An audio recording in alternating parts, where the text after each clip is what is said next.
Tata Friday 22 May unu anyị ga-afụ fensị akụrisiri ebe a unu ga-afụ fensị a ihe a bụ Obosi na Electrical Market. Ihe a bụ ụlọ ebe Fada Jude na-eme ekpere ọrụ ndị ozi ọsọ ịna ebe unu ga-afụ fensị akụrisiri ebe a na wash ọkwụnụ fụrụ ya efu fensị a efu ha ncha niile akụrisi fensị a akụrisi ọkwụnụ na-afụ ya otego ihe a na-eme ebe a mebere kama na ya afụgo kịta na ịgba nkịtị ihe a kọntinu ọ bụ na nwere ihe mere o wee ike ịghọ ihe ọzọ so n'anya ka anyị si ka bịa biko ọga biko kọwara anyị onye bụ. Mụnwa bụ Chief Sir Innocent Okechukwu Mojekwu eze nwa mmadụ ka eji makarị m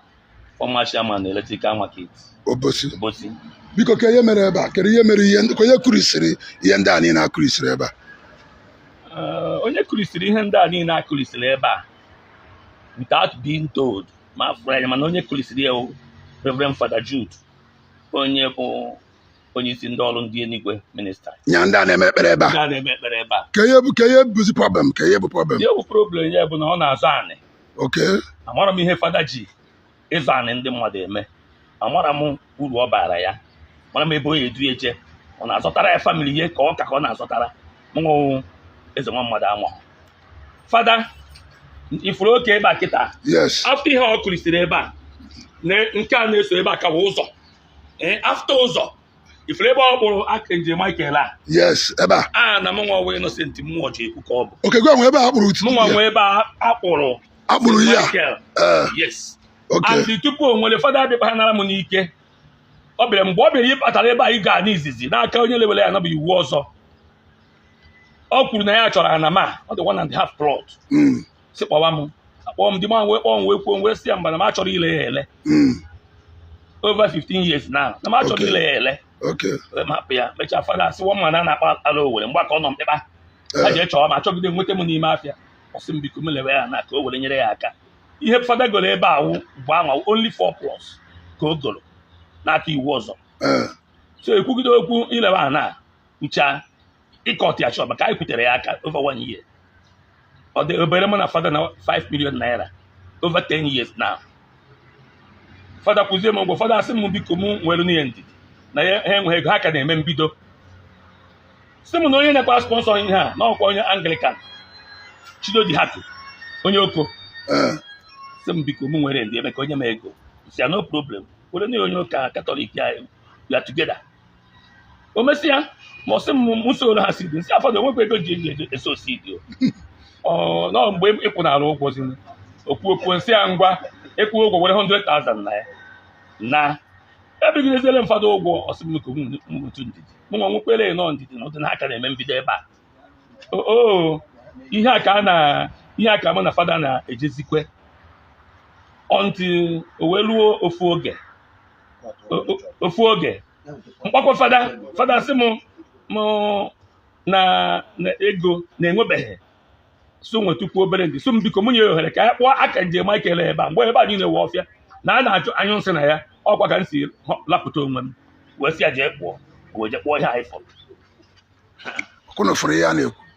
kpụchazie ya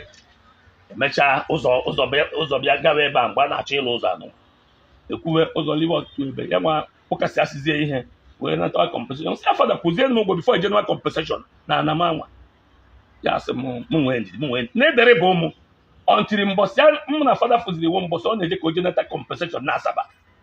wee kwụsị Fada si ọma nakwa compensation na ana m bikọs onye ekele m go n'ọya ya yọọ m gịnị odega agreement onwebe agreement anyị dere nothing owe ji na compensation n'aka ndị Second Niger Bridge no agreement nkwuo yọwa m biko ọnụ ya na-adị mma mụ nwa kwerekwanụ hapụ ya ka o jechara na-acha compensation ekwazie ihe Fada na-emezi kịta awụ Ananda awụ anadidewere ana m after Ananda ihe nwaanyị na-abụ Eze Chinedu onye ọzọ bụrụ ya na nature ha nchawụ ndị Electrical Market anyị after ha nwa inwe ilo before inweta plot nke omenwa plot 2 wee ebe ọ kpụrụ ihe a ọ dị 1.5 plot Fada enyebere m ego ruo taa Fada for how many years over 15 years na otegokwe na ihe taa 5 million mgbe ahụ yes mba kịta anụ nwawo ya mgbe ahụ nụ mgbe anwa mana kịta ọ karịrị 150 million a na-ekwu ya so mgbe ekwuweziri so m nwasị ha maka rịpọt egokwe m ndị fada fada kpegide ike gwu ya ọsọ m bịa wezie kọt nkịtị fada eso m nwa gawa kọt nsị he m nwa a Catholic night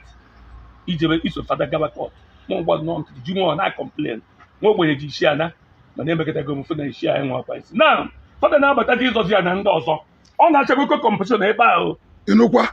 na-abatazi ịzọ na ndị ọzọ ibu na ebe nwe gwere ana na ebe ndị ọzọ nwere ifo na ọ na-agbapụta na nke ndị a from nke ndị ọ na-adị ibi ebe a ka chọọ ịlụ ịbịa na n'ihe eme na ọtụ ndị sekuriti ha chụpụrụ ha na n'ọya nwada niile nsị ha oya biko iji ekwu ya na-ekwu owu ka a mara ma anyị ejego sekretariat chọọ achibishọp anyị afụrụ anyị megide kwuru gaa n'aka igwe obosi igwe esi ya fada chee ebe a na ebe a bụrụ ana gị na ọ bụrụ ana gị akpọkwuo m ụmụnna nwaanyị ha bịa testifai chakwuo nọọ ndị dị otu akpọrọ afa ma nwa m chifu mmụọ ji ekwu ma ndị ọzọ niile nwegasị n'ọha nwaanyị fada chara ndị a na anagide enwere ebe ada nke ebe dije ewelu ibezina na mmadụ si fada ada anụ ihe m ji ekwu ya na-ekwu ka ama ma bishọp archbishop of Onitsha archdiocese onye anụ onu anyị most of Dr. Valo Berero Okeke ma onye anụ onu anyị n'ike fada agụgo m bikos na enebe ihe anya ọ malicious damage emegide ihe ofu ihe eme ebe a ndị ahịa nwekwara ike iri votu a na-asị ndị ebe o tekwere na anyị chiwere ichi ya dụkatị fada ka enweghị ọmịiko kụrisibe nnọọ fensị ndị mmadụ millions of naira kụrisie ya ndị ahụ o ziri ozi ka ha bịa kpọọ gị mgbe ahụ na-acha aka nachakwa ndụ kịta ọ mma na a na-akpa ala Owere adịghị nke anyị nọrọ Kano ọ dịka ọchụgo ya mana o nwere ndị fada ndụ ichichasịrị yes na nwere fada ndị chiri nwapụ ya na ya do na nnukwu mgbaso ya eme ekpere ebe a etinyere ya emechasị ụta akwụkwọ ejegide fada yogide ka anyị dozie na anyị adụrụ nwa fada agwa ya na ya nwakwana onye mbụ kwugide kwucha n'Owere mkpọ fada si ya agha ọsọ m n'ike agụkwụ na ihe a gị ka anaghị eme bishọp kpọkwa fada ka ọbara eto ọda ibe ghara ịhọ ibe ọzọ ka na-ekwu maka mụnwa sogbu bụrụ onye Katọlik so na ụka ebe a kwesịrị ịbụ ebe ga-abụ ikpe ekpere Chukwu anụ mana ọ bụzie na a na-eme edere ha amana ọzi m onye a na-ekpere maọbụ ka a ga-esi wee nụ so biko Eze Chinedu ka ihe na-eme ebe a maka anụ m na iso nwere ana ebe a tago n'anwụ ọ dụgo for many years anyị na-anụ ọgụ ihe gbasara Fada Jude n'ihe gbasara na first time anyị bịa mụ na Jude nwere problem na Jude wepụ bikon m weti jeburu kọntena dọị n'ime ife masị na-ele